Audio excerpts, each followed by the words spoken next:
Hola, hoy hablaremos sobre algunos pedagogos alemanes. Nuestro primer pedagogo, Juan Federico Herbar. A comienzos del siglo XIX, época del romanticismo e idealismo en Alemania, Herbar, el constructor de la pedagogía moderna, se opone a estas formas de pensamientos. Frente a los ideales de los intereses de la nación, Herbar se interesa por la parte individual y, frente al romanticismo, defendió una posición francamente intelectual. Herbar nació en Oldenburgo en 1776, lugar donde realizó sus primeros estudios.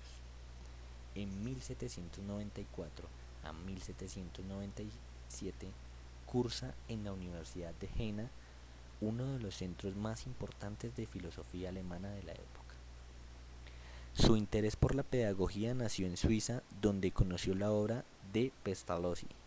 Cuando regresa a Alemania en 1808, fue profesor extraordinario en Gotinga y tiempo después reemplazó a Kant en la cátedra de la Universidad de Königsberg y decidió enseñar filosofía y pedagogía.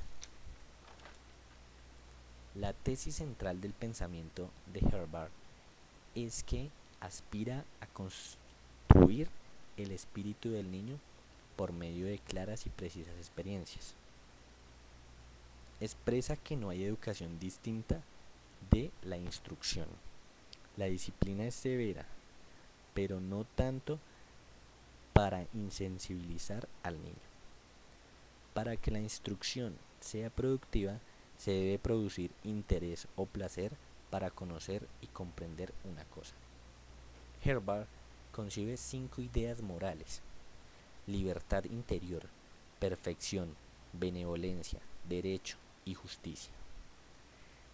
Ideas donde no es posible encontrar el principio de virtud.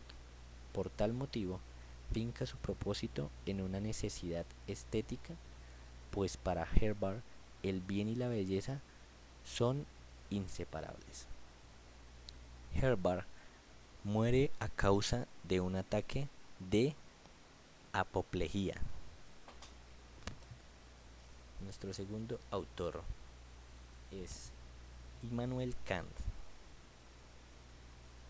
Immanuel Kant nació en 1724 y murió en 1804. Filósofo alemán considerado por muchos como el pensador más influyente de la era moderna. Nació en Königsberg el 22 de abril de 1724. Se educó en Collegium Friedrichianum y en la Universidad de Königsberg. En la escuela estudió sobre todo a los clásicos y en la universidad física y matemáticas. Tras la muerte de su padre, tuvo que abandonar sus estudios universitarios y ganarse la vida como tutor privado. En 1755, ayudado por un amigo, reanudó sus estudios y obtuvo el doctorado. Después, enseñó en la universidad durante 15 años y dio conferencias primero de ciencia y matemáticas, para llegar de forma paulatina a disertar sobre casi todas las ramas de la filosofía. Aunque las conferencias y escritos de Kant durante este periodo le dieron reputación como filósofo original, no se le concedió una cátedra en la universidad hasta 1770, cuando se le designó profesor de lógica y metafísica. Durante los 27 años siguientes continuó dedicado a su labor profesoral y atrayendo un gran número de estudiantes a Königsberg. Las enseñanzas religiosas nada ortodoxas de Kant, que se basaban más en el racionalismo que en la revelación divina, le crearon problemas con el gobierno de Prusia.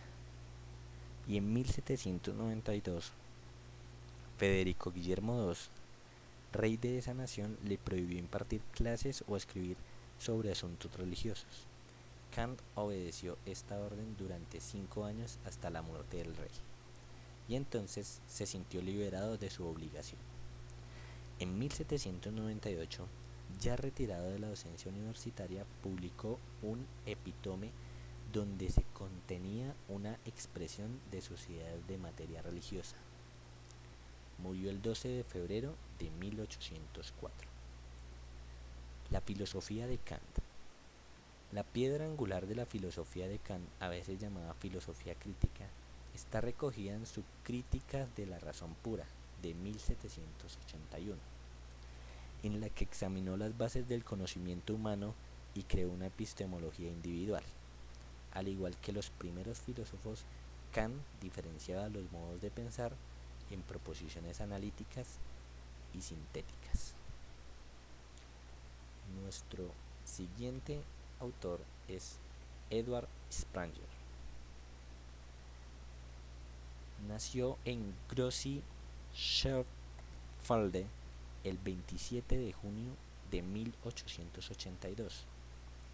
Filósofo, psicólogo y pedagogo alemán, desde 1920 desempeñó la cátedra de la filosofía y pedagogía en Berlín y fue director del seminario de aquellas disciplinas de la misma ciudad. Discípulo de Dilthey, desarrolló una tipología que podríamos denominar filosófica o axiológica, muy relacionada, por tanto, con esta escuela de pensamiento. En su obra más importante y conocida, Formas de vida, en 1914, Spranger extendió que la dirección axiológica dominante del individuo, esto es, su predilección por ciertos valores definidos, era determinante de la personalidad. Así distinguió 6 formas de vida o tipos: teórico, estético, religioso, social, político y económico. Spranger aceptó la distinción entre psicología explicativa y comprensiva, la psicología científico-espiritual que proponía se dirigía hacia la comprensión del individuo como un todo. Spranger entendía la educación como un conjunto de normas encaminadas a la subordinación de los valores a las orientaciones correspondientes de las esferas de la sociedad. Consiguió la moralidad como la forma general del deber. Su pensamiento pedagógico se resume en su máxima, que lo denomina como: sé lo máximo que puedas y debas, dentro de los límites de tus capacidades y de lo que es exhibido por la estética social. La finalidad de la educación era conseguir hombres completos que actuasen con autocrítica y autopensamiento, con responsabilidad ante sí mismos y ante los demás. Como psicólogo y pedagogo, su influencia fue grande. Algunas de sus obras importantes: Cultura y educación, Psicología de la edad juvenil, El genuino espíritu de la escuela popular, El educador nato, además de traducción española de Forma de vida, la hay en otras obras, como Psicología de la edad juvenil y Actitud y estudio. Nuestro siguiente autor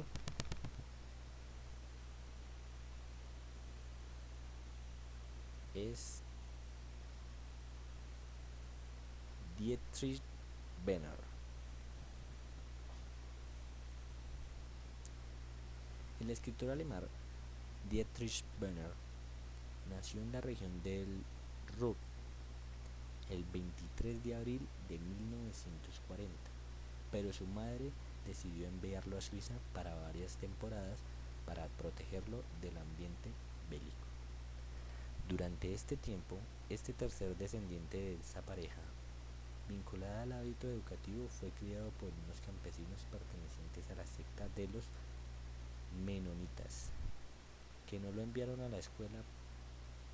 Por esta razón, al regreso junto a sus progenitores a los 10 años de vida, Dietrich quien en 1973 contrajo matrimonio con una mujer llamada Gesine. No sabía ni leer ni escribir. Antes de trabajar como catedrático de literatura de la Universidad de Hamburgo, este joven estudió filosofía inglesa, historia y filosofía de Münsters, Londres, Filadelfia y Friburgo de Brisgovia.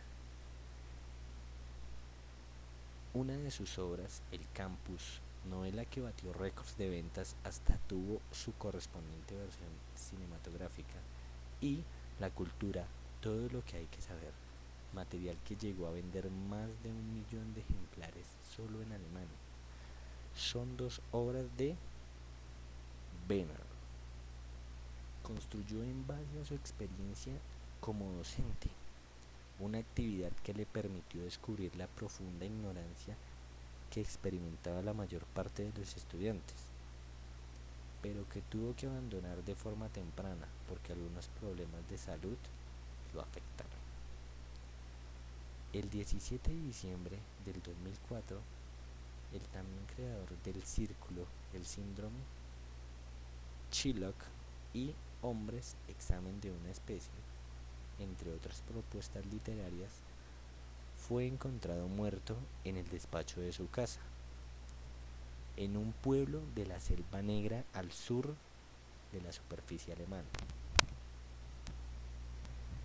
Este lugar se había convertido en su solitario mundo de varios años atrás, ya que allí decidió recluirse una vez que los médicos le confirmaron que sufría una enfermedad incurable en el sistema motriz que le generaba una hiperactividad imposible de controlar.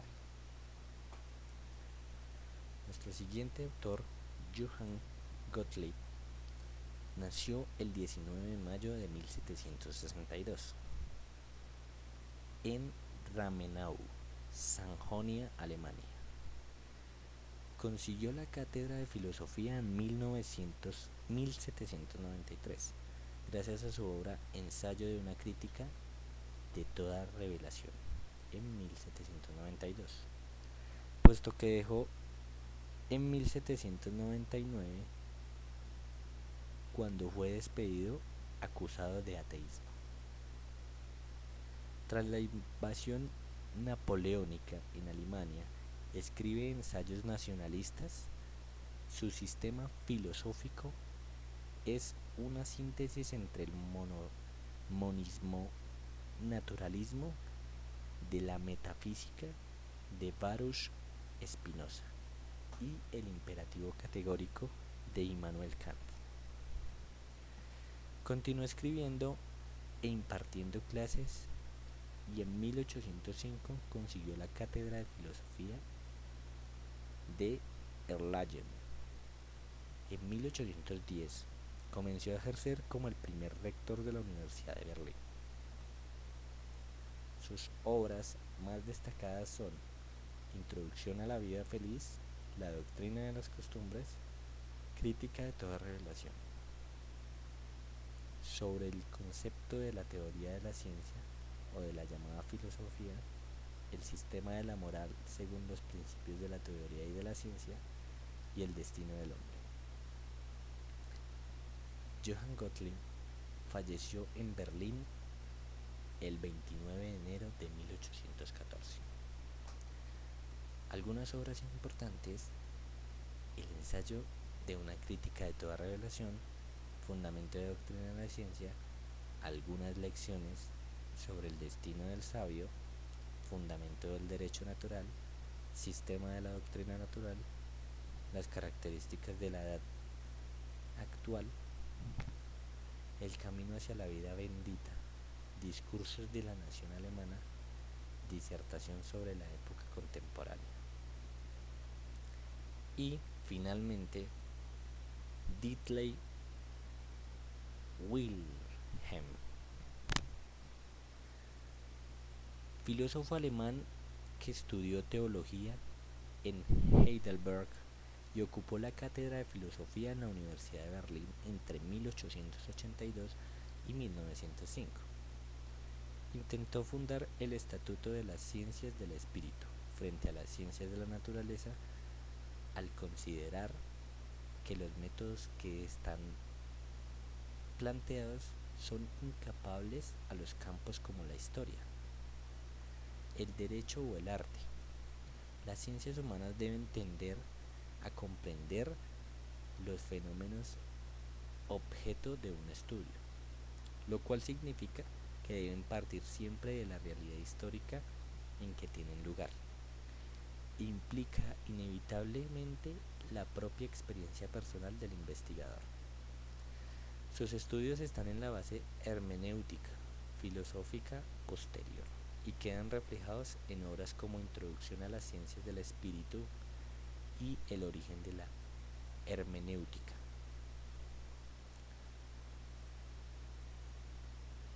Wilhelm, hijo de Dean de la Iglesia Reformada, había sido orientado a la carrera eclesiástica tradicional en su familia y estudió teología. En 1853 ingresó a la Universidad de Berlín, donde figuraron entre uno de sus maestros Trendelenburgo y Ranke. Graduado allí a los 24 años, al cabo de otros dos fue nombrado profesor de filosofía de la Universidad de Basilea. Durante este periodo de su existencia y bajo el influjo del ambiente positivista que predominaba en las corrientes filosóficas alemanas, estuvo la óptica de Helmholtz y filosofía de Herschel.